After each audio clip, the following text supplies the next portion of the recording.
L'ascension de l'Everest, comme si vous y étiez ou presque. Calez-vous au fond de votre fauteuil et regardez l'ascension tourner en 360 degrés. Pour le faire, on utilise une caméra qui filme dans toutes les directions et quand on regarde sur son terminal, on décide de l'angle de vue. L'idée de base, c'est d'apporter le concept Google Street View au sein des plus belles montagnes sur cette planète et de créer ainsi une nouvelle façon de montrer les voies d'ascension.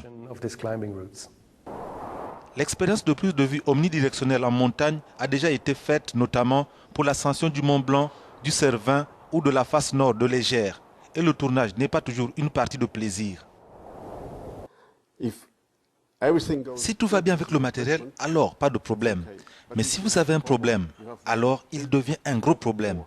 Il va falloir trouver une solution. Et si la météo n'est pas bonne, il fait très froid. Il devient dangereux de faire quoi que ce soit avec une caméra. Il y a donc toujours un risque important d'être à la fois alpiniste et caméraman.